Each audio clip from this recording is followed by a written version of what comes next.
This is SSPTV News, brought to you by Samsung Productions and the Hazleton Standard Speaker. The cold weather is going to make a comeback soon, and our local chapter of the Red Cross has safety advice to keep you warm and your home safe.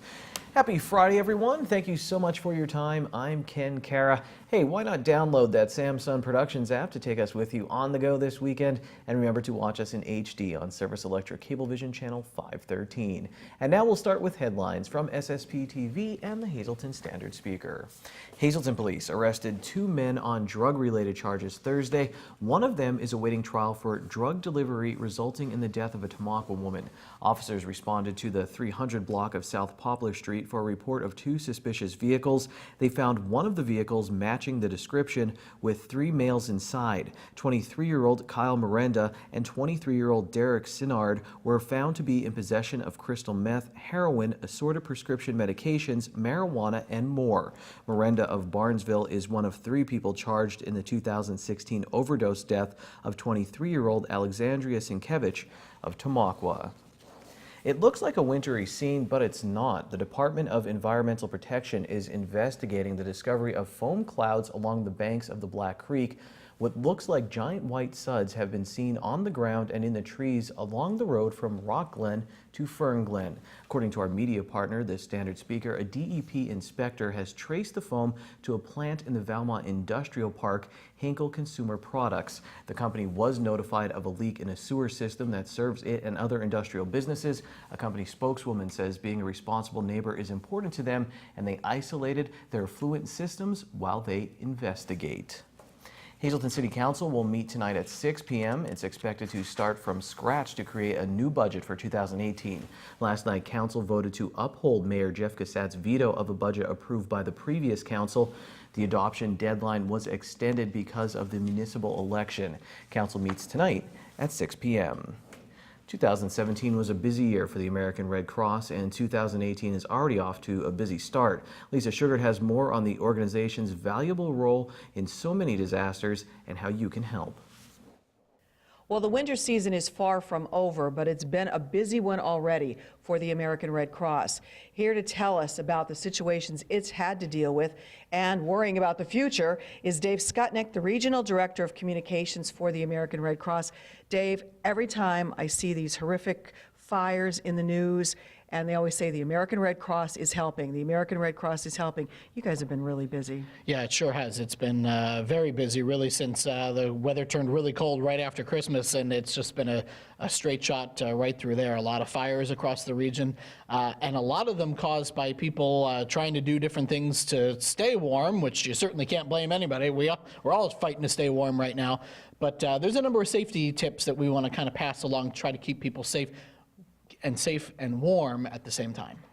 All right, now you told me that you said a lot of these fires are often caused by people trying to thaw frozen pipes. Yeah, with the cold weather that we've had, again, since about Christmas time or so, because it was such an extended period of cold weather, we're seeing a lot of problems with frozen pipes. Never use an open flame to thaw frozen pipes. The best way to do it is either with getting a space heater nice and close to it, a hair dryer works well, or just taking hot rags, actually a hot bucket of water, and wrapping the hot rags around them and replacing those hot rags every few minutes to slowly thaw out the pipe. You never want to use a flame.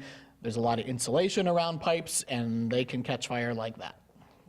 And you mentioned putting a space heater by it, but space heaters can be problems too because they're often a cause of a fire. Absolutely. You need to make sure that space heaters are kept at least 3 feet away from anything flammable. So curtains, preferably put them on a hard surface, not on something like a rug that could be easily tipped over by kids or pets.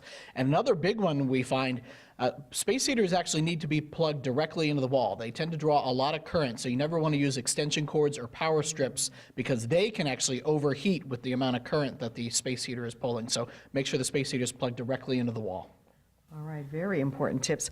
How often do you see that people either don't have smoke detectors or they don't have the batteries in them? A lot of the big fires that we see around here, that seems to be the case. That's, you know, we have some tremendous fire departments around here. If you get that early warning from that smoke alarm, you know, they can confine the fire to maybe a small space or one room. But when a whole house goes up, a lot of times it's because there were no smoke alarms and you didn't find out the house was on fire until it was, too late. So you need to make sure you have working smoke alarms. Test them at least once a month. You want to replace the batteries at least once a year if you need to. And smoke alarms themselves actually have to be replaced every 10 years. They don't last forever. So just because you're replacing the battery doesn't mean the smoke alarm is a perfectly working smoke alarm. 2 minutes to get out once that smoke alarm sounds. So it really can save your life. And a lot of times you're giving people free smoke detectors too. Yeah, absolutely. You can give us a call at 455-9517 in our Hazleton office, and we're glad to set you up with an appointment to schedule to come to your home and actually install brand new smoke alarms in your home. Wow, that's a great deal. We want to help you as well, the American Red Cross helping everyone else. How can people donate? Because I'm sure your resources are being tapped. Yeah, absolutely. With the number of fires and the number of people we're helping, things are stretched thin, and it goes all the way back to last year with all the hurricane relief efforts, and now it continues into the winter with the fire relief efforts locally. And we encourage anyone who can to make a donation, either by calling 1-800-RED-CROSS, or it's quick and easy online. Just visit redcross.org. All right. Whenever there is something terrible happening, the good people from the American Red Cross are the first ones there to help. Keep up the good work. I hope your workload slacks off. I hope people are safe. They take your advice, and we hope a lot of people call and go online to help you guys out. Absolutely. Thank you, Lisa. All right. Dave Skutnik from the American Red Cross. Thank you, Lisa. And you at home, you're invited to a very unique holiday program. The M&M Puppet Team of Hazleton St. John's PM Church will host Christmas Through the Years Sunday at 6 p.m. There will be holiday music, including Christmas classics and carols in classic rock and roll style. St. John's PM Church is at the corner of Poplar and Juniper Streets in Hazleton. Use the Juniper Street entrance. Coming up, Standard Speaker Sports editor Dave Seaman previews the NFL playoff games this weekend and another interesting astronomy segment. And after this break, our popular Adopt Me segment from the Hazleton Animal Shelter. This is SSPTV News, your place for 24 hours of your hometown news and information.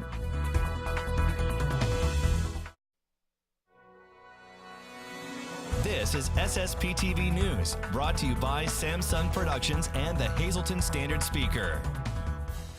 Exploring the final frontier from right in your backyard here in the Hazleton area. Once again, we're joined by Scott McAndrews, the president of the Greater Hazleton Area Astronomical Society. My favorite segment on SSPTV News. Scott, don't tell Dave Seaman, who comes in to do sports segments all the time. I love doing this with you. I emailed you recently, and since Scott is very smart, because I didn't even tell him what terms we were going to do, I said, let's talk about some astronomy terms so people could sound smart with their friends. Or when you first start off, it could be overwhelming in and of itself, and then all of a sudden all these terms start getting thrown at you. So we'll try to make it a little easier on you today. And you can go outside and just see stars, but when you start using your telescope, you'll start to see bunches of stars and clusters. So let's start with that. So there's an open cluster and a globular cluster. There's other clusters. And other clusters as well? But open and the globular clusters are pretty much the norm. Open clusters, you're talking about stars that are not very close together, but they're in the same area.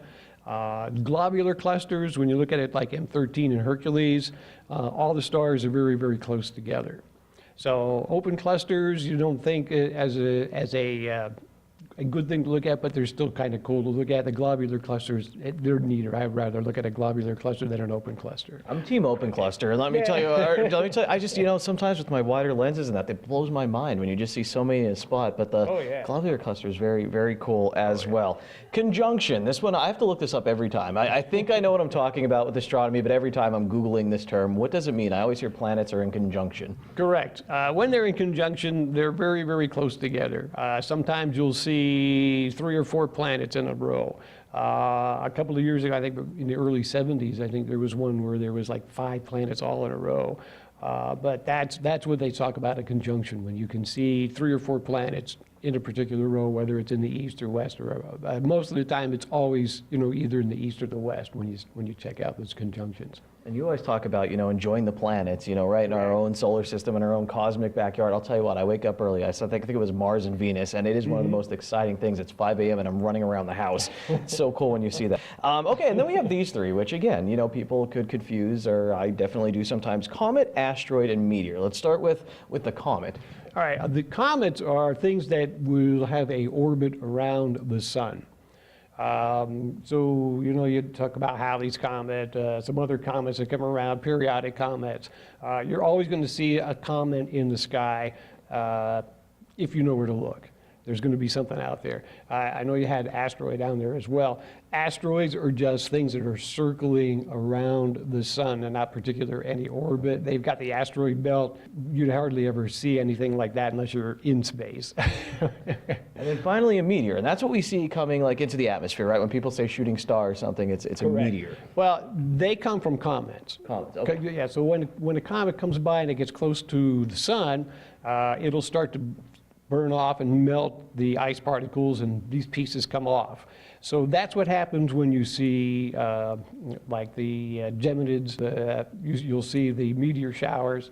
That's what that's all about. Those are pieces of comet that have fallen off as the comet circled the sun and started to melt and then went back into space and starts getting cold again.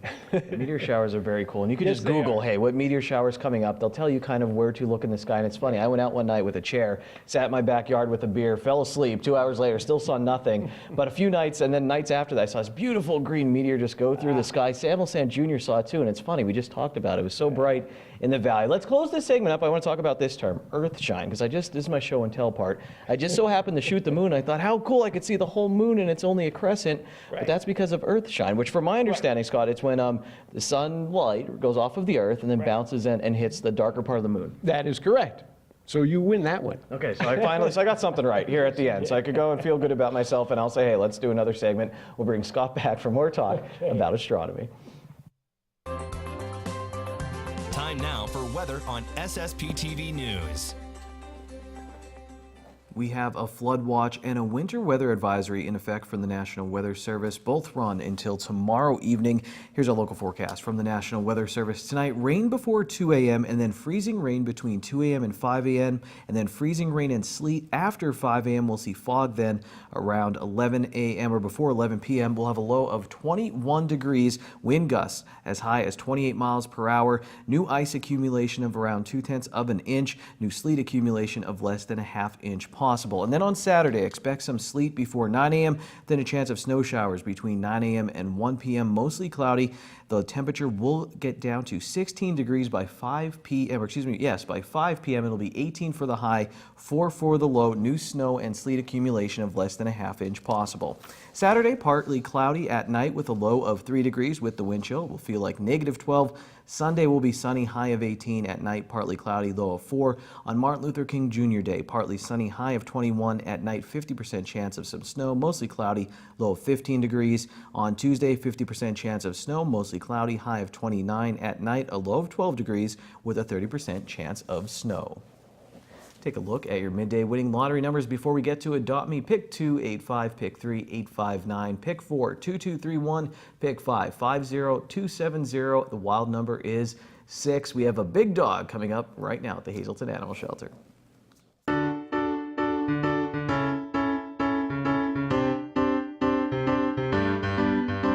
Hello again. Here I have with me Mi Niño. Mi Niño is an approximately 2-year-old cat who, as you can see, is very friendly and affectionate and loves people. Just like all of our cats, Mi Niño here is neutered, current on his vaccines including rabies and distemper. He's also been tested for feline leukemia and FIV and has come up negative for both. Here in the male colony, Mi Niño seems to do very well with the other cats, so we recommend him not only for first-timers, but for anybody who has a cat at home as well. That's it for this week's cat. Let's have a look at our dog. And here we have Scrapper. Scrapper is an approximately 6-year-old Neapolitan Mastiff mix, who, as you can see, has a lot of energy despite his size and age. Scrapper is already neutered, current on his vaccines, and has been tested for heartworm and Lyme disease, and unfortunately has come up positive for Lyme, while negative for heartworm. Like all of the dogs we have that test positive for Lyme, he's currently being treated with antibiotics. Scrapper seems to do all right with the other dogs down here, but as always, we recommend that you do a meet and greet if you have a dog of your own and are considering adopting him. Because of his size and weight, we recommend experienced dog owners for Scrapper here. As you can see, he also enjoys doing tricks and knows how to sit and give paw and can even catch treats in his mouth. That's it for this week's pets. If anybody at home is interested in adopting Mi Niño, Scrapper, or any of the other animals we have up for adoption, please come on down to the Hazelton Animal Shelter here at 101 North Poplar Street.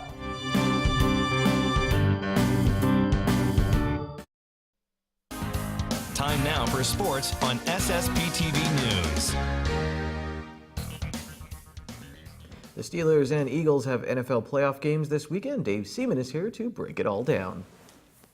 Dave, let's move to the NFL. The Philadelphia Eagles will take on the Falcons at home this weekend. The #1 seed, first time ever, a #1 seed at home in the first round, for them at least, of the playoffs, is the underdog in this game. Did they get it right? I mean, the odds makers, the Eagles come in without their starting quarterback, but they are at home. Yeah, but the Falcons showed a lot against the Rams last week. They showed a ball control offense, and that the quarterback in Matt Ryan and a receiver in Julio Jones that could really do damage. And they were there last year too. And we talk about the chip on the shoulder. It might be a boulder on their shoulder this year with the way they lost the Super Bowl last year. And their defense is very aggressive, very fast. And they're going to make, if the Eagles are going to win, they're going to have to earn it. And the Eagles have to step up their game a little bit. Not only Nick Foles, everybody talks about Nick Foles having to step up, replace the injured Carson Wentz. I just think their defense needs to get a little bit better too. They're playing very well at home. So, and the crowd's going to be into it for the Eagles. So, if the Eagles are going to win, I think it's going to get their confidence back. But, you have to beat Atlanta first.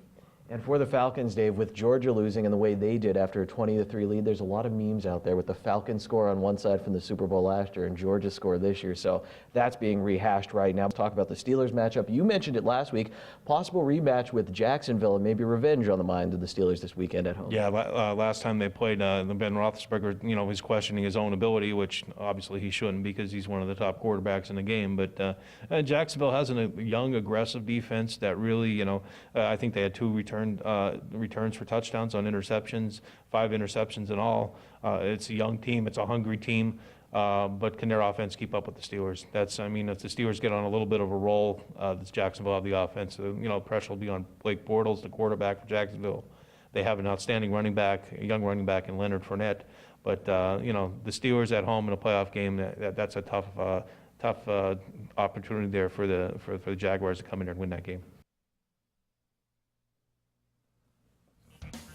Now a quick SSPTV standard speaker scoreboard. Reggie Crawford broke a Schuylkill League school and pull record in the 50 free, broke another school record as well in another event, but North Schuylkill, they take a loss. Joey Antolik, he got his name on a banner for scoring his 1,000th point for the Spartans. The Lady Cougar basketball team won their 7th straight. They beat Dallas. In the Schuylkill League, Mono area beat Schuylkill Haven. Marion beat Nativity, while Minersville beat Shenandoah Valley.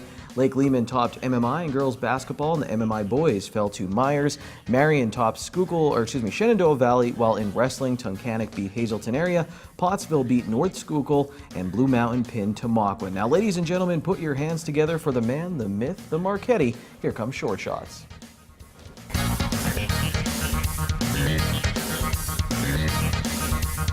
It's a bad hair day, but it's going to be a big game tonight. The Cougars and Mountaineers.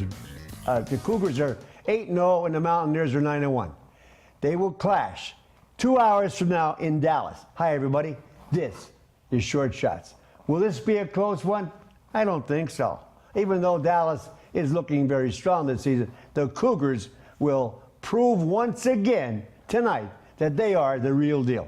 Playing with a chip on their shoulder, in my opinion, they will still win big. Let's review the week. Last Saturday, the Tennessee Titans surprised the KC Chiefs 22-21 in Kansas City.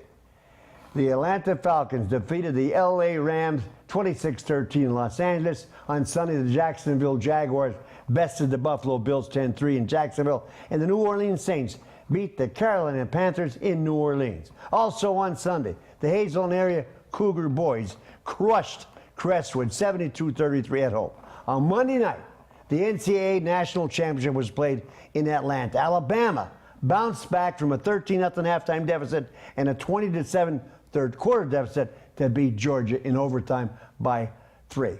26-23. I said by 4 in last Monday's show before the game. The game, which had a horrendous halftime show, ended at 10 minutes after midnight. So congrats to the Crimson Tide of Alabama, national champion for the 2nd time in 3 years. Coach Nick Saban, 6th, 5 with Bama and 1 with LSU. On Tuesday, the Hazleton area Cougars breezed past Pittston by 52. The Lady Cougars eked out their 6th straight win over Pittston by 2. And last night, Gabriel's Gal beat Dallas at home for their 7th straight victory after losing the first 2 games this season. What else? The final AP poll of college football placed Penn State at number 8, Notre Dame number 11, and Army at 10-3 finished number 29. Finally, tonight, I'm closing once again with some sad news. Dan Fornataro Sr. passed away this week.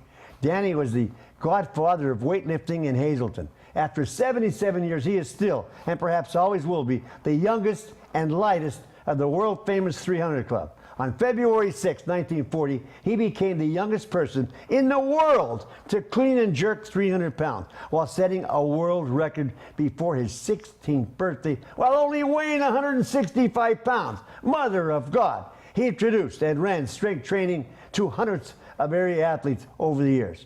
Dan was the guy who inspired me to join the quarterback club in 1968, 50 years ago, where I'm still an active member. I met with him faithfully every Friday afternoon at 3 p.m. for years. He lost his youngest son, Anthony, a few months ago. He quarterbacked Hazleton's football team to an 8-win record in 1941. Dan Fornataro was 93. Our sincerest condolences to his wife of 73 years, Lucy, his son Danny, and his entire family and all of his friends. Good night. Till Monday. Stay loose. Good evening, everyone. Here's today's Talk of the Town. We'll kick off today's social report with Catholic Social Services having a night of the races at Most Precious Blood Church Hall this Saturday, with doors opening at 6 p.m. Tickets are $10 in advance and $15 at the door. For more information, you can call the number on your screen. Holy Rosary Parish in Hazleton will be having a free community luncheon on Saturday, January 13th from 11 a.m. until 12 noon in the community room of the church located in the lower level. For more information, you can call Carolyn Szymanski at 570-455-63. For Life of Greater Hazleton having their kickoff party at the Brass Buckle on Wednesday, January 17th from 5:30 to 8 p.m. This event is open to the public, and check out these celebrity bartenders, SSPTV's own Lisa Sugart and Ken Cara. And that's today's Talk of the Town. SSPTV News would like to send our sincere condolences to the family and friends of these recently departed. Maurice E. Greenslade of Hazleton. The Turnbach Funeral Home in Hazleton will announce the arrangements. Joan Ann Hartzog of Weatherly. Services will be announced at a later time. And Agnes Aggie Zidane at Annunciation Parish at Church of St. Gabriel's in Hazleton. Friends may call Sunday from 6 to 8 p.m. at the Joseph B. Conahan Funeral Home. Attention pay-per-view subscribers, if you see your name now on SSPTV News, you can call in and win a free movie from Service Electric Cablevision. Today's winner is Betty Tomko of St. Clair. Call now and leave a message at 570-455-7267 extension 104 for your free movie. The Polka King with Jack Black, story of Jan Lewan, will debut on Netflix. It's on there right now, and also the documentary, The Man Who Would Be Polka King, that inspired the movie, is also on Netflix as well. Stay calm this weekend, and stay actually warm this weekend. What I want to say, Lisa was yelling in my ear about bartending next week. Sarah's distracted. We will be there next week, celebrity bartending. Hopefully a better bartender than Anchor. I will see you there. Take it easy, everyone. It's for the American Cancer Society. Watch us online anytime at ssptv.com and follow us on Facebook and Twitter.